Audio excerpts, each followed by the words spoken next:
నమస్తే అందరికీ. నేను భారతి. ఈ చిన్న క్యాలెండర్ నుంచి మనం ఎంత నేర్చుకోవచ్చో వీడియోలో చెప్పబోతున్నా. కంప్లీట్‌గా చూసి వీడియో నచ్చితే ఒక లైక్ ఇవ్వండి. మీ ఫ్యామిలీస్‌తో షేర్ చేసుకోండి.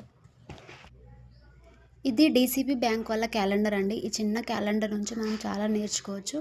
ఇప్పటివరకు 24 డేస్ అయితే గడిచిపోయాయి కదా! ఇప్పుడు 25థ్ సండే ఉందండి. 26థ్‌న మనకు రిపబ్లిక్ డే ఉంది కదా! దాని గురించి మీకేమైనా తెలిస్తే కామెంట్ సెక్షన్‌లో కామెంట్ చేయండి. నా పాపకి ఒక చిన్న స్పీచ్ అనేది ఉంది వాళ్ళ స్కూల్‌లో.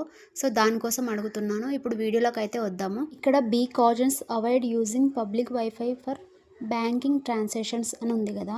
అంటే పబ్లిక్ వైఫై వాడొద్దని ఇక్కడ చెప్తున్నారు మనకి. అంటే బస్ స్టాండ్‌లలో, రైల్వే స్టేషన్‌లో, హోటళ్లలో, కాఫీ షాప్‌లలో ఇట్లాంటి ప్లేస్‌లలో మనకు ఫ్రీ వైఫై ఉంటుంది కదా! ఆ వైఫైలో బ్యాంక్ యాప్స్ ఓపెన్ చేయడం, లేకపోతే మనీ ట్రాన్స్ఫర్ చేయడం అవాయిడ్ చేయాలని చెప్తున్నారు. ఎందుకంటే పబ్లిక్ వైఫై యూజ్ చేయడం అంత సెక్యూర్ కాకపోవచ్చు. మన ATM details, passwords, OTP wrong హ్యాండ్‌కి వెళ్ళినా కూడా చాలా రిస్క్ ఉంటుంది కదా! ఇలాంటి టైంలో ఓన్ మొబైల్ డేటా యూజ్ చేయడం, ట్రస్టెడ్ హోమ్ వైఫైలోనే బ్యాంకింగ్ చేయడం చాలా మంచిది. ఇలా చేసిన వెంటనే మన మనీ సేఫ్ అవుతుంది. మన ఫ్యూచర్ కూడా సెక్యూర్‌గా ఉంటుంది. చిన్న జాగ్రత్త పెద్ద ప్రొటెక్షన్ అయితే ఇస్తుందండి. ఇలాంటి వీడియోస్ కోసం ఛానల్‌ని లైక్ చేయండి. వీడియో నచ్చితే మీ ఫ్యామిలీ ఫ్రెండ్స్‌తో షేర్ చేసుకోండి. Thank you.